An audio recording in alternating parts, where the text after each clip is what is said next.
الحمد لله نحمده ونستعينه ونستغفره ونعوذ بالله من شرور أنفسنا ومن سيئات أعمالنا من يهده الله فلا مضل له ومن يضلل فلا هادي له وأشهد أن لا إله إلا الله وحده لا شريك له وأشهد أن محمدًا عبده ورسوله أرسله بالحق بشيرا ونذيرا يا أيها الذين آمنوا اتقوا الله حق تقاته ولا تموتن إلا وأنتم مسلمون يا أيها الناس اتقوا ربكم الذي خلقكم من نفس واحدة وخلق منها زوجها وبث منهما رجالا كثيرا ونساء واتقوا الله الذي تساءلون به والأرحام إن الله كان عليكم رقيبا يا أيها الذين آمنوا اتقوا الله وقولوا قولا سديدا يصلح لكم أعمالكم ويغفر لكم ذنوبكم ومن يطع الله ورسوله فقد فاز فوزا عظيما أما بعد فإن خير الحديث كتاب الله وخير الهدي هدي محمد صلى الله عليه وسلم وشر الأمور محدثاتها وكل محدثة بدعة وكل بدعة ضلالة وكل ضلالة في النار. قال النبي صلى الله عليه وسلم لا ضرر ولا ضرار. رب اشرح لي صدري ويسر لي أمري واحلل عقدة من لساني يفقه قولي. اللهم انفعني بما علمتني وعلمني ما ينفعني وزدني علما. حاضرین جمعہ،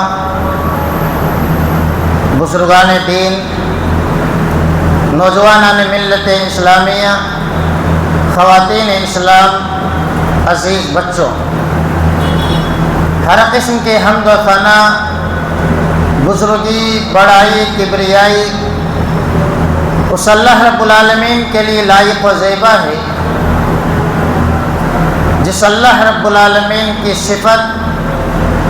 طیب اور پاکیزہ ہے. وہ خود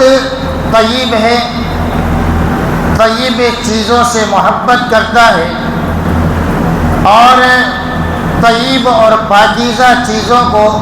انسانوں کے لیے حلال کرتا ہے. بعدہ درود و سلام نازل ہو تمام انبیاء کرام پر، بالخصوص خاتم النبیین سید الاولین والآخرین احمد مجتبی محمد مصطفیٰ صلی اللہ علیہ وسلم پر. اللہم صلی وسلم وبارک علی عبدک ورسولک محمد وعلی آلہ وصحبہ اجمعین. حاضرین جمعہ، گزشتہ جمعہ ام الخبائث نشے کی خرابیوں کا تذکرہ کیا گیا تھا اور مسلم سماج میں پھیلتی ہوئی نشے کی مختلف شکلیں بیان کی گئی تھی اور آگاہ کیا گیا تھا کہ سماج کو برباد کرنے والا نشہ ہے. اس لیے اس نشے کے خلاف ہر ایک انسان کو مہم چلانی چاہیے کہ کس طریقے سے ہمارا سماج نشہ مکت ہو جائے، کس طریقے سے یہ عادتیں ہمارے سماج سے ختم ہو جائیں.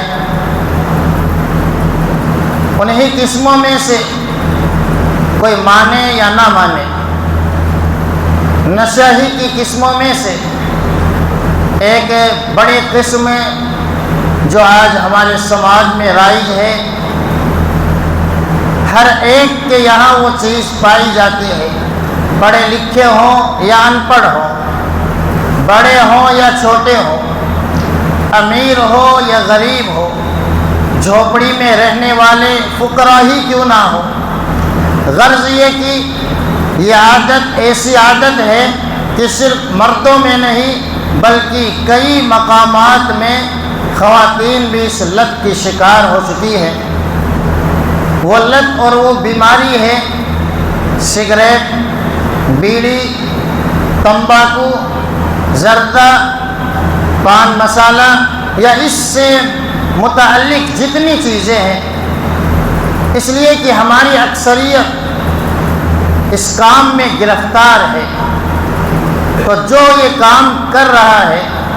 اسے باتیں اگرچہ بری لگے گی، کوشش یہی رہے گی کہ ادب کا خیال کرتے ہوئے کوئی نازیبہ کلمہ نہ کہا جائے، لیکن پھر بھی اگر جذبات میں کچھ ایسی چیزیں آ جائیں تو صرف سماج کی اصلاح، آپ کی بھلائی ہی کے لیے وہ باتیں میں کہنے کی کوشش کروں گا۔ حق بات کڑوی ہوتی ہے، یہ حقیقت ہے، یہ اللہ کے نبی صلی اللہ علیہ وسلم کی حدیث سے بھی ثابت ہے کہ حق بات کڑوی ہوتی ہے۔ آپ کتنے ہی بہتر سے بہتر انداز میں یہ کہیں کہ بے نمازی کا انجام برا ہے، جو نماز نہیں پڑھتا، نمازوں سے دور ہے، اسے یقیناً یہ بہتر جملے بھی برے لگیں گے کہ اس طرح کے کلمات استعمال نہیں کرنے چاہیے، جبکہ اس سے بھی خطرناک الفاظ اللہ رب العالمین نے قرآن مجید میں اور رسول صلی اللہ علیہ وسلم نے احادیث مبارکہ میں بے نمازی انسانوں کے لیے استعمال کیے ہیں۔ تو انسان جب کسی گناہ میں، کسی کام میں پڑ جاتا ہے، اس کے خلاف جب بولا جاتا ہے تو اسے ایسا لگتا ہے کہ میرے خلاف کیوں بولا گیا۔ جس طریقے سے ایک ڈاکٹر، ایک طبیب ہمیشہ مریضوں کا خیر خواہ ہوتا ہے، بھلائی چاہتا ہے، اگر آپریشن کی ضرورت ہے، چیر پھاڑ کرنے کی ضرورت ہے تو ڈاکٹر ہمیشہ یہی مشورہ دے گا کہ اس کا علاج صرف آپریشن ہے۔ اب آپ اسے یہ کہیں یہ چیر پھاڑ کرنا چاہتا ہے، یہ ڈاکٹر خیر خواہی کا جذبہ نہیں رکھتا ہے، میرا علاج صرف دوائیوں سے ہو سکتا ہے، تو یقیناً یہ انسان کی غلط سوچ ہے۔ اسی طریقے سے مصلحین، اصلاح کرنے والے، مبلغین، دعوت و تبلیغ کا فریضہ انجام دینے والے بھی ہماری روح کے ڈاکٹر ہیں۔ اگر یہ ہماری من مرضی کے مطابق علاج کرنا شروع کر دیں، جیسا کہ آج اکثریت یہی کر رہی ہے کہ عوام کیا چاہتی ہے وہی باتیں بیان کی جاتی ہے کہ عوام ناراض نہ ہو جائے، تو عوام ناراض تو نہیں ہوتی، لیکن عوام کے نہ عقیدے میں اصلاح ہو پاتی ہے، نہ عوام کے جذبات صحیح ہو پاتے ہیں، نہ عوام اور پبلک کی سوچ صحیح ہو پاتی ہے۔ اس لیے عوام ناراض ہو یا خوش ہو یہ مد نظر نہ رکھا جائے، بلکہ مد نظر یہ ہو کہ ہمارا خالق مالک خوش ہو جائے اور ہمارے سماج کی اصلاح ہو جائے۔ اگرچہ باتیں کچھ تلخ ہو سکتی ہے، لیکن خیر خواہی کا جذبہ یہی ہے کہ یہ باتیں عوام کے سامنے رکھی جائیں، بتائی جائیں، اس لیے کہ اس تعلق سے غلط میسیج اور غلط پیغام بھی دیے جاتے ہیں۔ کئی بھائی ایسے ہیں جو اس کو جائز قرار دینے میں یا اس کی حرمت کو کم کرنے میں لگے ہوئے ہیں، بلکہ کئی اہل علم بھی ایسے ہیں جو اس عادت کے شکار ہو جاتے ہیں اور اس کے بعد یہ کہتے ہیں کہ صرف مکروہ ہے۔ آئیے میں کتاب و سنت کی روشنی میں، اہل علم کے اقوال کی روشنی میں آپ کے سامنے یہ بیان کروں کہ یہ تمام چیزیں نہ جائز ہے نہ مکروہ ہے، واضح الفاظ میں یہ تمام کی تمام چیزیں حرام ہیں۔ کس طریقے سے حرام ہے چند نکات میں آپ کے سامنے رکھوں گا۔ پہلا اہم نقطہ، اللہ رب العالمین طیب ہے، پاکیزہ چیزوں کو حلال کرتا ہے۔ طیب کے برعکس خبیث اور ناپاک چیزیں ہیں۔ اللہ رب العالمین نے فرمایا وَيُحِلُّ لَهُمُ الطَّيِّبَاتِ وَيُحَرِّمُ عَلَيْهِمُ الْخَبَائِثَ کہ اللہ رب العالمین طیب چیزوں کو، پاکیزہ چیزوں کو حلال کرتا ہے، اور اس کے علاوہ جتنی چیزیں ہیں وہ سب ناپاک ہیں، وہ سب خبیث ہے، اور اللہ رب العالمین انہیں حرام قرار دیتا ہے۔ علامہ ابن تیمیہ رحمہ اللہ طیب اور خبیث میں کیسے فرق کیا جائے، جو کھاتا ہے وہ کبھی اسے گندی، خبیث، غلط چیز نہیں کہے گا، تو کون یہ فرق کرے کہ طیب کیا ہے اور خبیث کیا ہے، پاک کیا ہے اور ناپاک کیا ہے، حلال کیا ہے اور حرام کیا ہے؟ ابن تیمیہ رحمہ اللہ نے ایک بہترین بات نقل کی ہے، کل ما نفع فہو طیب وکل ما ضر فہو خبیث کہ ہر وہ چیز جو انسان کو فائدہ پہنچاتی ہے دینی اعتبار سے، جسمانی اعتبار سے، فہو طیب وہ چیز پاک ہے۔ مٹی انسان کو فائدہ پہنچاتی ہے تو مٹی طیب ہے، پاک ہے، اس لیے کہ پانی کی غیر موجودگی میں اسی مٹی سے انسان تیمم کرتا ہے اور پاکیزگی حاصل کرتا ہے۔ یہ پتھر انسان کو فائدہ پہنچاتے ہیں، یہ طیب ہے، بلڈنگ بنانے میں، عمارتیں بنانے میں کام آتے ہیں۔ تو طیب کا معنی یہ نہیں ہے کہ صرف کھانے والی چیزیں، بلکہ ہر وہ چیز جو انسان کو فائدہ پہنچائے وہ طیب ہے۔ وَكُلُّ مَا ضَرَّ فَهُوَ خَبِيثٌ اور جو بھی چیز انسان کو نقصان پہنچائے، انسان کے عقل کو نقصان پہنچائے، انسان کے دین کو نقصان پہنچائے، انسان کے مال کو نقصان پہنچائے، فَهُوَ خَبِيثٌ وہ تمام کی تمام چیزیں خبیث یعنی ناپاک ہے۔ اگر اسی آیت کریمہ اور اسی قول کو مد نظر رکھے تو ہم ان تمام چیزوں کو، چاہے وہ بیڑی ہو، سگریٹ ہو یا تمباکو، کھینی، یہ جتنی چیزیں ہیں یہ تمام کی تمام چیزیں اہل علم نے، محققین نے، ڈاکٹروں کی بڑی ماہرین جو ٹیمیں ہیں انہوں نے یہ ثابت کیا ہے کہ یہ طیب اور پاکیزہ چیزیں نہیں ہیں۔ آپ اندازہ کریں کوئی بھی انسان طیب، حلال، پاکیزہ چیز گٹر میں استعمال نہیں کرتا۔ آج ہماری اکثریت، ان کی عادت ہے خاص طور سے چاہے بیڑی پینی ہو، سگریٹ ہو یا تمباکو کھانا ہو یا پوڑی یا جو بھی چیزیں کھا رہے ہیں زیادہ تر گٹر میں استعمال کی جاتی ہے۔ کوئی انسان حلال چیز، پاک چیز جتنی ہے کھانا کھانے کی، پینے کی جتنی چیزیں ہیں، کون سا ایسا مسلمان ہے جو گٹر اور باتھ روم میں جا کے استعمال کرتا، اور کون سا ایسا مسلمان ہے جو طیب اور پاکیزہ چیزوں کو روڈ پہ پھینک دیتا ہو؟ آدھی بیڑی ختم، آدھی سگریٹ ختم، کہاں پھینکتے ہیں؟ روڈ پہ، پیروں سے کچل دیتے ہیں، گویا استعمال کرنے والا بھی یہ مان رہا ہے یہ اچھی چیزیں نہیں ہیں، یہ طیب اور حلال چیزیں نہیں ہیں، ورنہ اس طریقے سے اسے ضائع و برباد نہیں کیا جاتا۔ روٹی کا ایک ٹکڑا اگر سڑک پر مل جاتا ہے تو مسلمان یہ کرتا ہے، چاہے وہ خشک ہی کیوں نہ ہو، چاہے اس پر سبزی وغیرہ کیوں نہ لگی ہوئی ہو، اسے اٹھاتا ہے، ادب کے دائرے میں اسے اوپر رکھ دیتا ہے کہ کوئی جانور اسے استعمال کر لے، اس پر پیر نہ پڑے، اس لیے کہ یہ طیب ہے، یہ پاکیزہ چیزیں ہیں۔ لیکن یہ جتنی چیزیں ہیں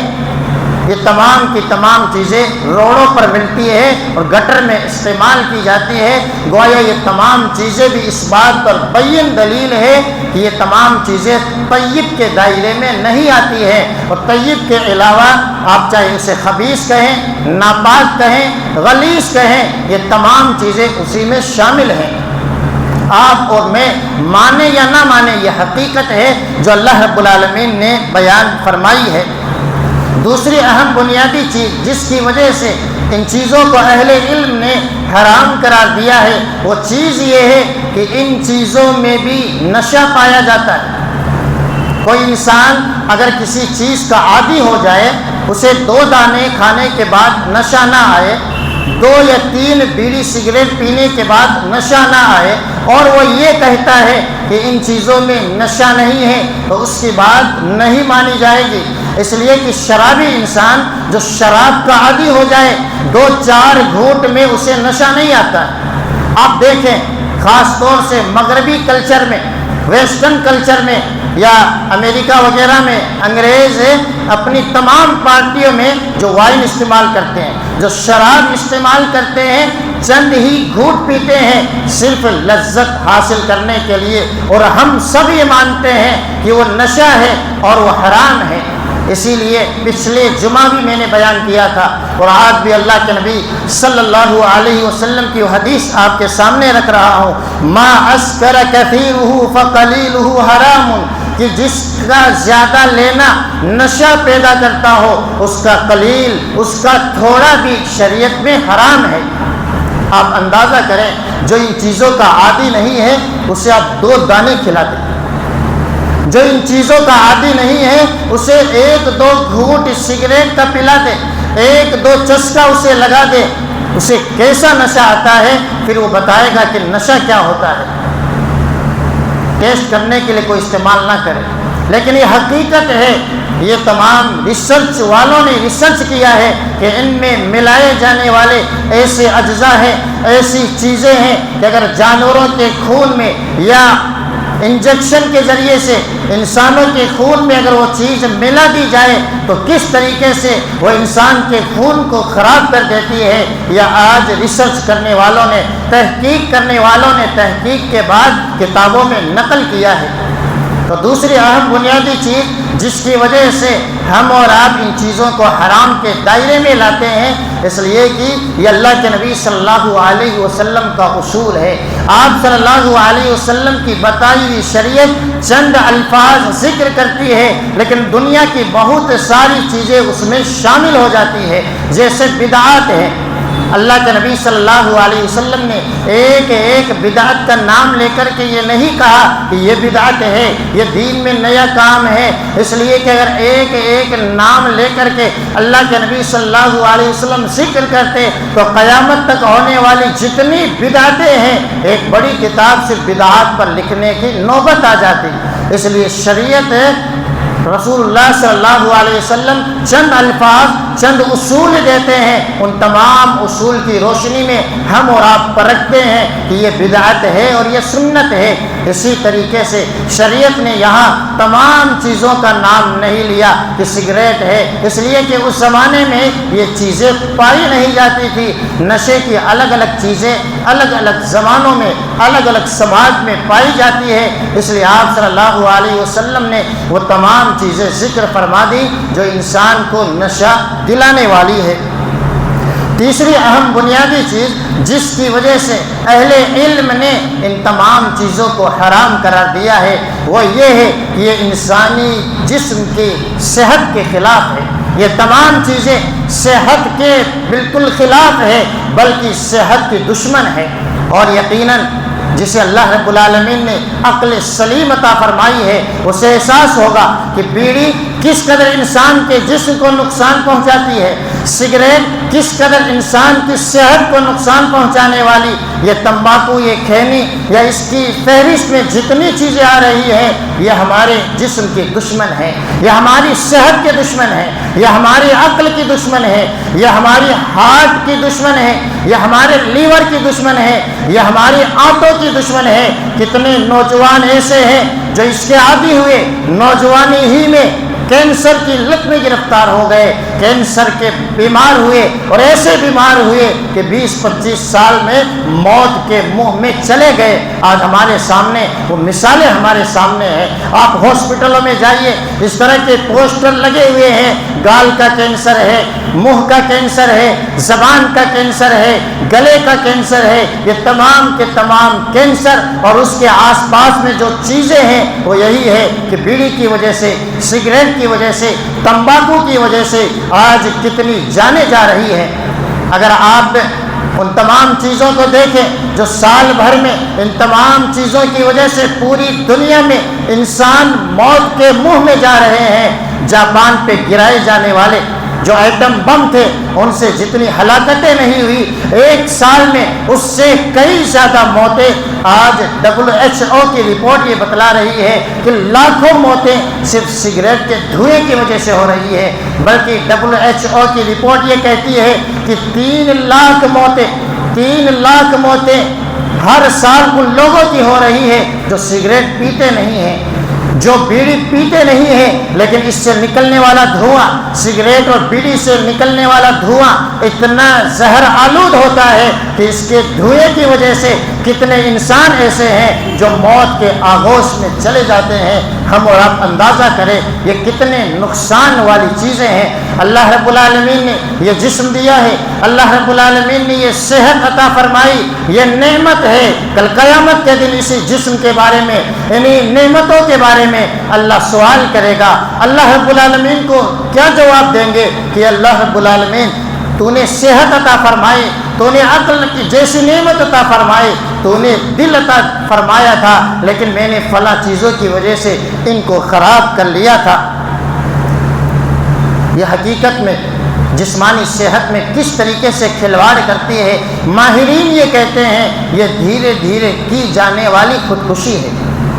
یہ دھیرے دھیرے کی جانے والی خودکشی ہے، اور کتنے نوجوان اس میں داخل ہو چکے ہیں۔ اور اللہ رب العالمین کا فرمان یاد رکھے، وَلَا تَقْتُلُوا أَنفُسَكُمْ، اللہ رب العالمین نے فرمایا اپنے آپ کو قتل نہ کرو، یعنی ان تمام چیزوں کے ذریعے سے جو انسان کو قتل تک پہنچا رہی ہے، خودکشی تک پہنچا رہی ہے، گویا خودکشی حرام ہے، تو خودکشی تک پہنچانے والے تمام کی تمام چیزیں حرام ہیں۔ دوسری جگہ اللہ رب العالمین نے فرمایا وَلَا تُلْقُوا بِأَيْدِيكُمْ إِلَى التَّهْلُكَةِ، اپنے ہاتھوں اپنے آپ کو ہلاکت میں نہ ڈالو۔ گویا انسان اپنے ہاتھ کی کمائی سے، اپنے ہاتھوں اپنے اعمال کے ذریعے سے اپنے آپ کو ہلاک کر رہا ہے، اپنے آپ کو برباد کر رہا ہے۔ اس لیے مسلمانوں ضرورت ہے ہم اور آپ غور کریں، سوچیں۔ اللہ رب العالمین نے جو طیب اور پاکیزہ تعلیمات دی ہے اس کی روشنی میں سوچیں۔ یقیناً سوچنا بڑا مشکل ہے، لیکن اگر ایمان ہے، اگر اللہ رب العالمین پر یقین اور بھروسہ ہے، تو جس طریقے سے صحابہ کرام نے نشے کی عادت کو ایک ہی آن میں چھوڑ دیا تھا، یقیناً جب ایمان بڑھ جاتا ہے، اللہ پر یقین اور توکل آ جاتا ہے، تو ہمارے لیے بھی یہ تمام چیزیں چھوڑنا انتہائی آسان ہو جائے گی۔ اسی طریقے سے اس کی حرمت کی ایک دلیل یہ ہے کہ اس میں مال کی بربادی ہے۔ اس میں جو بھی انسان چاہے وہ روزانہ 5 روپے خرچ کرے، روزانہ 100 روپے خرچ کرے، روزانہ 500 روپے خرچ کرے، اس میں مال کا ضیاع ہے، مال کی بربادی ہے۔ اور مال کا ضیاع اور مال کی بربادی اللہ رب العالمین کے یہاں اضاعت مال حرام ہے۔ وَلَا تُبَذِّرْ تَبْذِيرًا، اللہ رب العالمین نے مال کے تعلق سے فرمایا فضول خرچی نہ کرو۔ عبداللہ ابن عباس رضی اللہ عنہما، عبداللہ ابن مسعود رضی اللہ عنہ اس آیت کی روشنی میں یہ بیان کرتے ہیں تمام ناجائز کاموں میں اگرچہ 1 روپے بھی انسان خرچ کرے یہ فضول خرچی ہے، اور فضول خرچی کرنے والے شیطان کے بھائی ہیں۔ ان المبذرین کانوا اخوان الشیاطین، فضول خرچی کرنے والے شیطان کے بھائی ہیں۔ ہم اور آپ اندازہ کریں روزانہ ہم ان چیزوں کے ذریعے سے اپنے مال کو ضائع اور برباد کر رہے ہیں۔ یہ مال کا ضیاع، یہ مال کی بربادی جو اللہ رب العالمین کی دی ہوئی ایک نعمت ہے، اس کی بربادی کرنے والے شیطان کے بھائی قرار دیے گئے ہیں۔ گویا ان تمام چیزوں کے استعمال کرنے کے بعد ہمارا حصہ بھی شیطانی کاموں میں لگ رہا ہے۔ صرف ایسا ہی نہیں کہ کھانے والا ہی پیسے لگا رہا ہے، بلکہ اس کی وجہ سے کتنا پیسہ صفائی پر خرچ کیا جا رہا ہے۔ صرف ریلوے کے ٹوائلٹ کا اندازہ ہے کہ تقریباً 2 سے 3 کروڑ روپے اس کی صفائی پر ریلوے ہر سال خرچ کر رہا ہے۔ یعنی اتنا قیمتی اثاثہ، اتنی قیمتی مال ایک انسان کی وجہ سے یا انسانوں کے اس جرم کی وجہ سے مال کا ضیاع اور برباد کیا جا رہا ہے۔ کتنی مسجدیں ایسی ہیں جہاں مسجدوں میں تھوکنے کے بعد مسجدیں اپنا رنگ تبدیل کر دیتی ہے، پھر اس کی صفائی کی جاتی ہے اور اس کی صفائی میں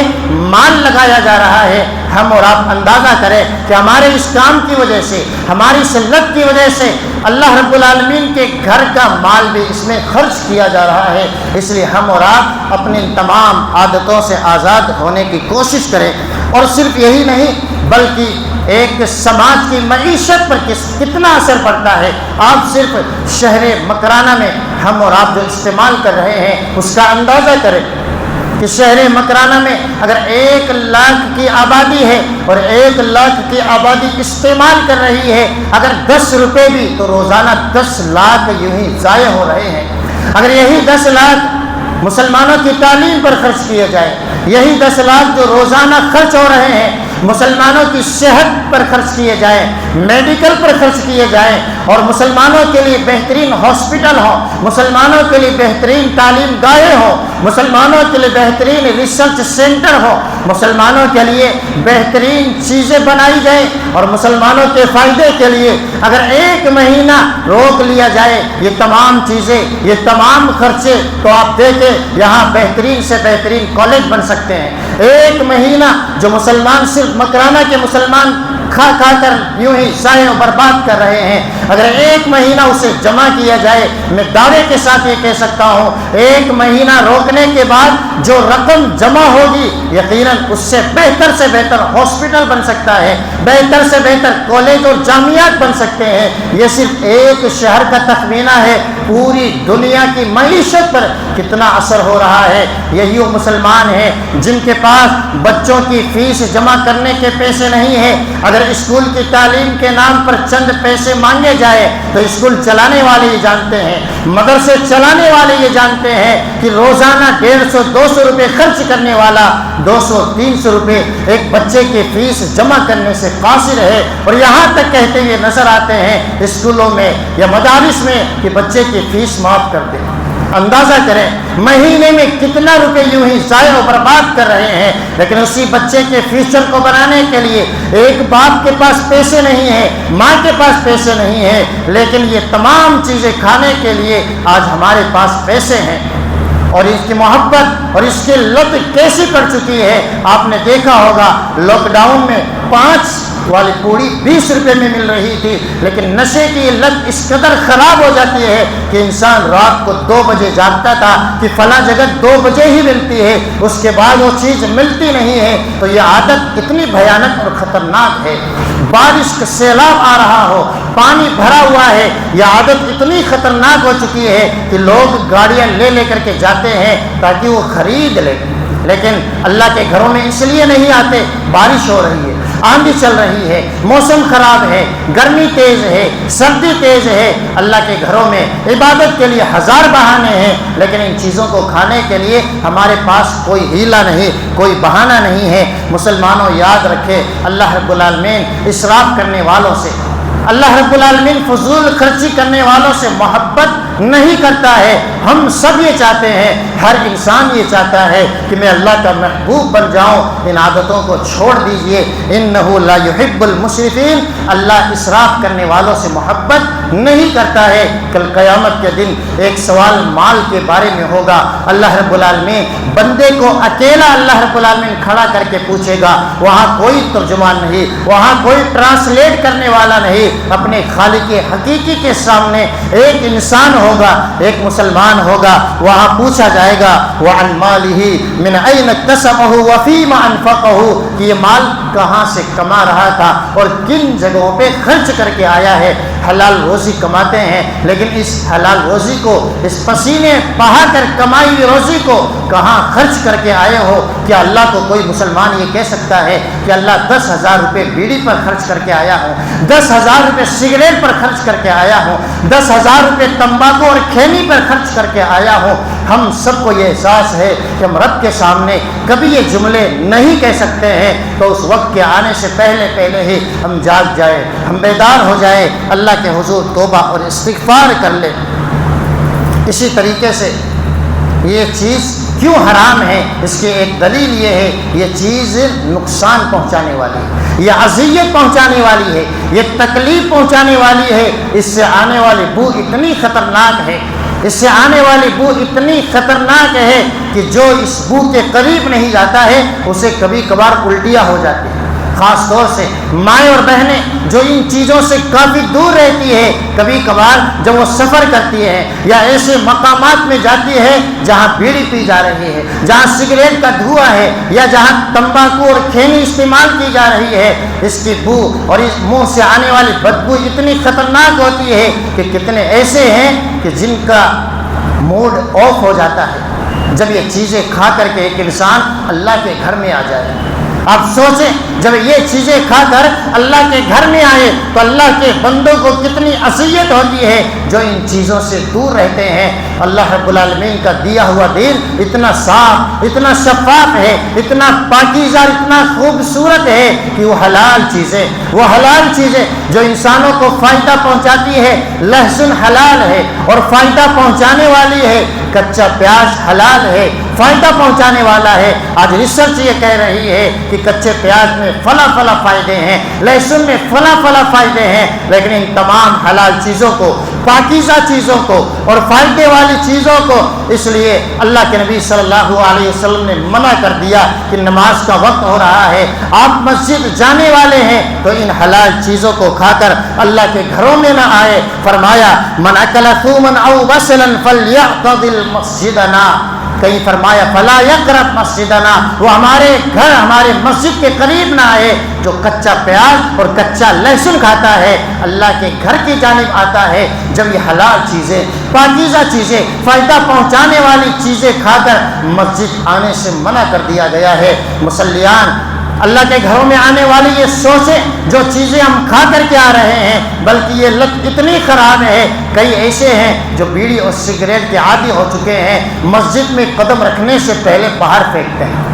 اور پھر اللہ کے گھر میں آتے ہیں اور یہ سمجھتے ہیں کہ ہم اور آپ اللہ کی عبادت کے لیے آ رہے ہیں۔ یاد رکھیں عبادت کے ساتھ آپ آس پاس میں جو کھڑا ہو رہا ہے اسے اذیت دے رہے ہیں، اور مسلمان کو اذیت دینا، مسلمان کو کسی بھی طریقے سے ستانا حرام ہے۔ اللہ کے نبی صلی اللہ علیہ وسلم نے فرمایا لا تؤذوا المسلمین، مسلمانوں کو اذیت نہ دو، بلکہ آپ نے اصولاً فرمایا لا ضرر ولا ضرار، مسلمان نہ تکلیف دیتا ہے اور نہ تکلیف کا باعث اور ذریعہ بنتا ہے، نہ اپنے آپ کو تکلیف میں ڈالتا ہے۔ اور صرف یہی نہیں بلکہ اللہ کے ان گھروں میں نورانی مخلوق فرشتے بھی آتے ہیں، ان کے تعلق سے اللہ کے نبی صلی اللہ علیہ وسلم نے فرمایا فإن الملائکۃ تتأذى مما يتأذى منه بنو آدم، جس طریقے سے اولاد آدم انسانوں کو کسی وجہ سے اذیت پہنچتی ہے، اسی طریقے سے نورانی مخلوق یعنی فرشتوں کو بھی بدبو سے تکلیف ہوتی ہے۔ ہم اور آپ ان تمام چیزوں کو بائیکاٹ کر دیں، ہم اور آپ ان تمام چیزوں سے دور ہو جائیں، اور آج بائیکاٹ کا دور چل رہا ہے۔ بائیکاٹ کرنا ہے تو ان تمام چیزوں کا کرے، اس لیے کہ ان سے ملنے والا پیسہ ہمارے ہی خلاف استعمال ہو رہا ہے۔ اور کئی سگریٹ تو ایسی ہیں کہ وہ کمپنیاں یا تو خود اسرائیل چلا رہی ہے یا ان کے پروردہ ایسے ہیں، یعنی ان کے معاونین ہیں جو ان کی ہیلپ کرنے والے ہیں۔ اگر صحیح معنوں میں چھوڑنا ہے تو ان چیزوں کو چھوڑ دیں، یہ ہم مسلمانوں کے لیے یقیناً ایک بہترین چیز ہوگی، تمام سماج کے لیے مالی اعتبار سے اور جسمانی اعتبار سے۔ اور یہ گناہ ایسا گناہ ہے جسے نہ تو گناہ سمجھا جاتا ہے، یہ گناہ بھی ہے، کبیرہ بھی ہے اور اعلانیہ بھی ہے، یعنی تین چیزیں ہیں اس میں، گناہ ہے، کبیرہ ہے اور اعلانیہ ہے۔ اللہ کے نبی صلی اللہ علیہ وسلم نے فرمایا کل امتی معافا الا المجاہرین، اللہ میری پوری امت کو معاف کر دے گا سوائے مجاہرین کی، یعنی جو کھلم کھلا گناہ کرتے ہیں، رات کو چھپ کر گناہ کرے، دن میں سب کے سامنے آ کر کے کہے میں نے یہ کیا ہے، یا سب کے سامنے گناہ کے کام کرے۔ اس لیے اس کاموں سے اپنے آپ کو بچائیے۔ یقیناً چھوڑنا بڑا مشکل ہے، لیکن اللہ پر یقین اور اللہ پر بھروسہ کر لے، آپ کی زندگی میں، آپ کی عبادتوں میں ضرور انقلاب آئے گا، اور مائیں اور بہنیں اس میں بہترین کردار ادا کر سکتی ہے۔ اگر ایک بیوی یہ کہہ دے کہ اگر مجھ سے سچی محبت ہے تو ان تمام چیزوں کو چھوڑنا ہوگا۔ بیویاں بہت کچھ بدل سکتی ہیں، شوہروں کو کیا کیا چھڑوا سکتی ہے بیویاں جانتی ہے، مائیں اور بہنیں جانتی ہے۔ اگر ہم اور آپ تہیہ کر لیں تو یقیناً ان تمام چیزوں سے اپنے سماج کو پاک اور صاف کر سکتے ہیں۔ اللہ رب العالمین سے دعا ہے اللہ رب العالمین ہم کو صحیح معنوں میں دین اسلام سمجھ کر اس پر عمل کی توفیق عطا فرمائے۔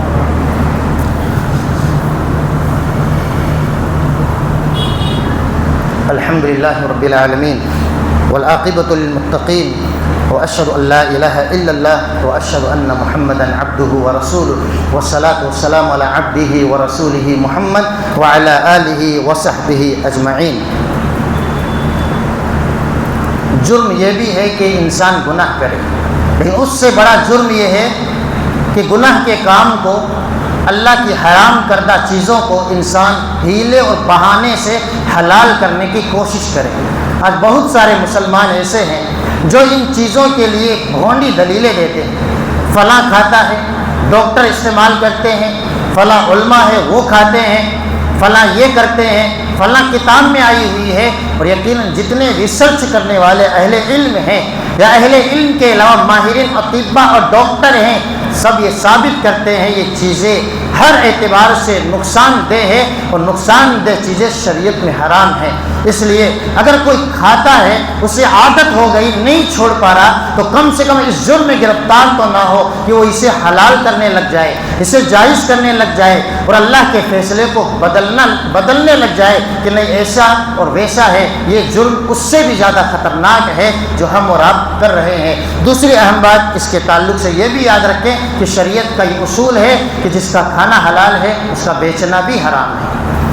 شریعت نے جس کا کھانا حرام کر دیا ہے اس کی کمائی، اس کا بیچنا بھی حرام کر دیا ہے۔ جب اللہ رب العالمین نے یہودیوں کے لیے چربی کو حرام کر دیا تھا تو یہ بھی فرما دیا کہ چربی کا کھانا استعمال بھی حرام ہے، تو چربی کا بیچنا بھی ان پر حرام تھا۔ یہ اسلام کا ایک اصول ہے کہ جو چیزیں حرام ہیں، جو چیزیں خبیث اور ناپاک ہیں، غلیظ ہے، ان کی کمائی بھی انسان کے لیے حلال نہیں ہے۔ اللہ سے تہیہ کر لے، یقین کر لے، ان تمام چیزوں سے دور ہو جائے۔ یقیناً اللہ کی ذات برکت ڈالنے والی ہے۔ کتنے دکان والے آج بھی ایسے ہیں الحمدللہ ان چیزوں سے دور رہتے ہیں، اللہ انہیں حلال روزیاں دیتا ہے اور روزی میں برکت بھی اللہ دیتا ہے۔ شرط یہ ہے اللہ کی ذات پر یقین ہو جائے، اللہ کی ذات پر توکل ہو جائے۔ اللہ رب العالمین سے دعا ہے اللہ رب العالمین ہم سب کی اصلاح فرما دے۔ اللہ رب العالمین